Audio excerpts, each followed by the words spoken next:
Here's a question almost nobody asks themselves before turning off the lamp tonight. What did you eat in the last hour before bed? Most people couldn't tell you, and that one blind spot might be the reason a routine blood test comes back wrong 5 years from now. I'm Dr. Alex John.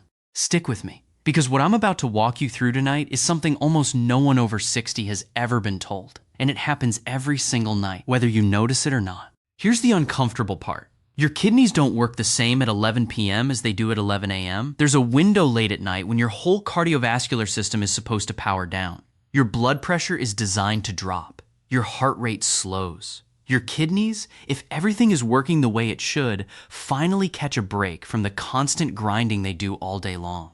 That break is not optional. It's when real repair happens, and there's a habit sitting quietly in millions of evening routines that shuts that window before it ever opens. Let's talk about what's actually going wrong. Your kidneys are pressure-sensitive organs. Each one holds close to 1 million tiny filtering units called nephrons. Picture them as a mesh of extremely delicate strainers, built to handle a certain amount of force and nothing more. Blood moves through them constantly, and the pressure behind that blood determines how gently or how roughly those filters get treated. During the day, some pressure is normal. Your body expects it. But at night, a healthy cardiovascular system is built to ease off.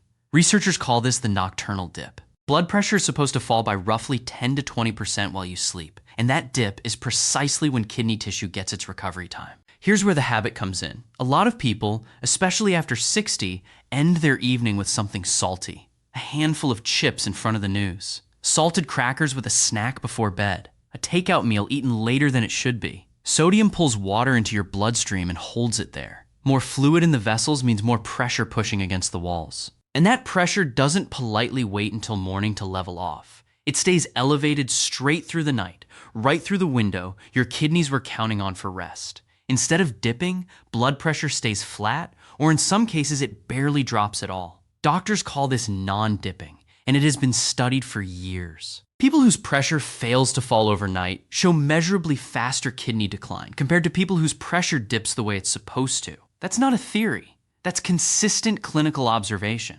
And here's the part that makes this so dangerous. Kidneys don't complain. There's no ache, no warning twinge, no signal that tells you the filters are under strain. Unlike a joint or a muscle, kidney tissue has almost no pain receptors. Damage builds silently, nephron by nephron, for years before anything shows up on a routine test. By the time your creatinine or your eGFR shifts on a lab report, a meaningful chunk of your filtering capacity may already be gone, and kidneys don't regenerate lost nephrons. Whatever is damaged stays damaged. That's the sobering reality behind an otherwise ordinary bedtime snack. Now, before this starts to feel heavy, I want to give you the other side, because this is completely within your control.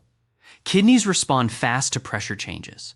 Unlike some organs, where damage takes years to reverse or never reverses at all, kidney-related blood pressure improves within days of a real change in habits. I've watched patients bring their overnight numbers down in under 2 weeks just by adjusting what happens in that final hour before sleep. This isn't about a medication. It isn't about some complicated overhaul of your whole life. It's about one habit, fixed at the right time of day, protecting an organ that has no way of asking for help. So let's break down exactly what that fix looks like, step by step. Step 1, move your last meal earlier. Eating heavy, salty, or large meals within 2 to 3 hours of bedtime keeps your digestive and cardiovascular systems working overtime right when they should be slowing down. Digestion itself raises blood flow and blood pressure temporarily. Stack that on top of a sodium load, and you've built the perfect conditions for a flat overnight pressure line instead of a healthy dip. Aim to finish your last real meal at least 3 hours before you turn off the lights. Give your body a genuine runway to wind down before sleep begins. Step 2, watch what just a small snack actually contains. This is where most people get caught off guard. Pretzels, crackers, deli meat, canned soup, even seemingly innocent flavored popcorn can carry far more sodium than anyone expects. A single serving of some packaged snacks holds close to 1/3 of a full day's recommended sodium intake. Eaten at 9 or 10 at night, that sodium hits your bloodstream right as your body should be preparing to ease pressure down, not push it up. If you want something in the evening, reach for something naturally low in sodium instead. A small piece of fruit. A handful of unsalted nuts. plain yogurt. These options satisfy the urge to eat something without loading your vessels with extra fluid retention overnight. Step 3. Rethink the nightcap. Alcohol before bed feels relaxing in the moment, and that's exactly the trap. It may help you fall asleep faster, but it disrupts the deeper stages of sleep where blood pressure regulation actually happens. Alcohol also acts as a diuretic initially, then triggers a rebound effect that can spike blood pressure a few hours later, right in the middle of the night. If you enjoy a drink in the evening, move it earlier, well before your final hour, and give your body real time to process it before your head hits the pillow. Step 4. Get ahead of your bathroom trips. This sounds almost too simple to matter, but it does. Waking up repeatedly to urinate fragments your sleep, and fragmented sleep prevents your blood pressure from settling into that deep overnight dip.